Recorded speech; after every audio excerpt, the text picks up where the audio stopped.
Assalamualaikum warahmatullahi wabarakatuh. Perkenalkan, nama saya Dimas Andika, NIM 004-19002 dari Prodi D3 Rekam Medis dan Informasi Kesehatan. Tugas metodologi penelitian program studi dengan dosen pengampu Mem Masriani Situmorang, STRK MK. Baiklah, di sini saya akan menjelaskan bagaimana cara mengatasi kesalahan penulisan pada karya tulis ilmiah atau biasa disebut KTI. Let's check it out. Sering kita jumpai adanya kesalahan-kesalahan dalam proses penulisan maupun hasil akhir karya tulis ilmiah. Oleh sebab itu, kita membutuhkan suatu usaha guna mengurangi bisa terjadinya kesalahan-kesalahan tersebut. Kesalahan-kesalahan tersebut yang tidak jarang terjadi itu diperlukan dicarikan solusinya, sampai-sampai karya tulis ilmiah yang didapat menjadi lebih baik lagi. Berikut ini saya bakal mengulas tentang bagaimana cara-cara guna mengantisipasi dan mengatasi kekeliruan yang tidak jarang terjadi dalam proses penulisan karya tulis ilmiah tersebut. Yang pertama, penguatan latar belakang mengapa mengangkat suatu topik atau biasa disebut introduction. Anda butuh menguasai dan menelaah latar belakang persoalan yang akan kamu angkat bahkan sebelum kamu memulai penulisan karya ilmiah. Latar belakang penulisan sebuah karya ilmiah yang seringkali ditulis dalam bagian pengantar adalah pemberian informasi untuk pembaca tentang pemikiran yang mendasari tentang kenapa karya tulis ilmiah itu perlu ditulis, mengenai tujuan karya tulis ilmiah, dan mengenai manfaat-manfaat dari karya tulis ilmiah tersebut. Bisa jadi untuk bentuk kerangka penulisan berbeda-beda, namun tentang latar belakang penulisan karya tulis ilmiah tentu akan terdapat dan tertera dalam bagian-bagian mula batang tubuh sebuah karya tulis ilmiah. Yang kedua, penguatan metode penelitian.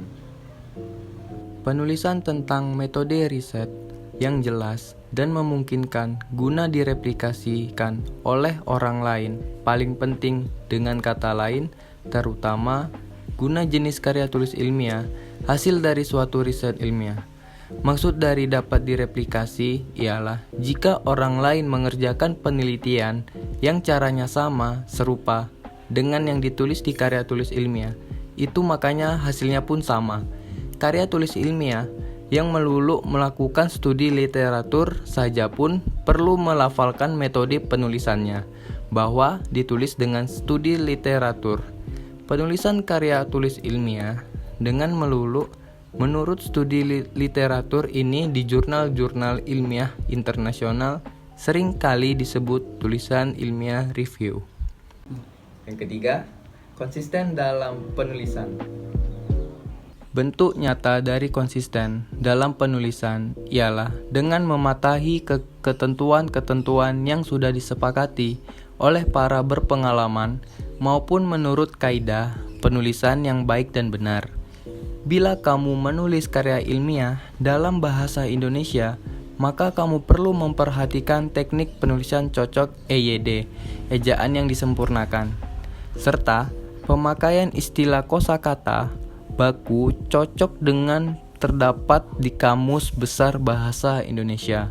Bila kamu menyebutkan karya tulis ilmiah dalam bahasa Inggris, tentunya kamu juga butuh memperhatikan peraturan kepenulisan cocok aturan kepenulisan jurnal ilmiah internasional. Lokasi tulisan kamu akan disubmit dan tentunya pun sangat perlu menyimak kaidah grammar. Yang keempat, mengurangi adanya kesalahan ketik atau biasa disebut typo.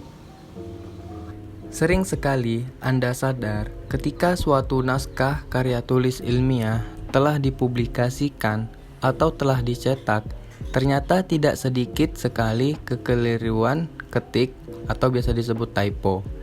Kesalahan ketik sering kali terjadi sebab adanya salah pencet tombol huruf oleh jari-jari tangan ketika proses pengetikan. Cara guna mengatasinya ialah dengan sering-sering menyimak ulang atau mengoreksi ulang semua tulisan sampai-sampai bila menemukan kekeliruan ketik, maka segera dapat dibetulkan. Terdapatnya kekeliruan ketik dapat menjadikan karya tulis ilmiah Anda menjadi tidak enak dibaca dan terasa tidak cukup meyakinkan kebenarannya. Yang kelima, sinkronisasi antara sitasi yang terdapat di uraian teks dengan yang terdapat di susunan pustaka referensi. Adanya sitasi dan susunan pustaka ialah yang paling memisahkan antara karya tulis ilmiah dengan karya tulis lainnya. Terdapatnya sitasi pada teks yang mengarah pada susunan pustaka akan menciptakan pembaca menjadi dapat melacak buku yang dirujuk oleh sebuah karya tulis ilmiah. Dengan adanya sitasi dan susunan pustaka, maka pembaca dapat ikut menilai mengenai tingkat kebenaran yang berjuang disampaikan oleh pengarang autor sebuah karya tulis ilmiah. Adanya ketidaksinkronan antara susunan pustaka dengan sitasi yang terdapat di dalam uraian teks akan mengakibatkan pembaca menjadi bingung ketika akan mengecek kenyataan yang sedang berjuang dikemukakan pengarang suatu karya tulis ilmiah. Hal tersebut akan mengindikasikan kesan bahwa karya tulis ilmiah itu ditulis secara gegabah, tidak cukup hati-hati dan asal-asalan. Lebih jauh lagi, dapat menyebabkan kekurangan percayaan pembaca terhadap kebenaran karya tulis ilmiah tersebut. Dengan demikian, maka sebuah draft karya tulis ilmiah mesti sering diperiksa ulang, dibaca ulang, dan dianalisis berkali-kali sampai akan dapat meminimalisir terjadinya kesalahan-kesalahan. Yang keenam, membaca berulang-ulang draft karya tulis ilmiah.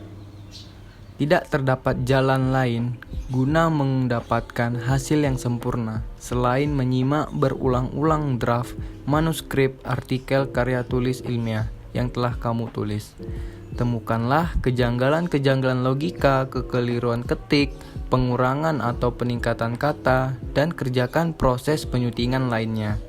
Jangan pernah bosan-bosan untuk menyimak berulang-ulang draft karya tulis ilmiah kamu dan pastikan benar-benar tidak adanya kekeliruan sama sekali. Yang ketujuh, meminta orang lain, kawan, kolega, kerabat, guna membaca draft karya tulis ilmiah. Terkadang, meskipun kamu sudah menyimak berulang-ulang draft karya tulis ilmiah tulisan kamu sendiri, kamu masih butuh meminta pertolongan orang lain guna membacanya. Tujuannya agar mereka menyerahkan masukan dan pendapat tentang hasil artikel Anda. Dengan demikian, maka proses upaya menjadikan karya tulis ilmiah kamu mendekati sempurna bakal semakin optimal. Demikianlah telah dijabarkan mengenai cara-cara menanggulangi timbulnya kesalahan-kesalahan yang tidak jarang terjadi dalam penulisan karya tulis ilmiah. Cukup sekian dari saya mohon maaf apabila ada kesalahan kata atau disengaja. Saya pamit undur diri. Wassalamualaikum warahmatullahi wabarakatuh.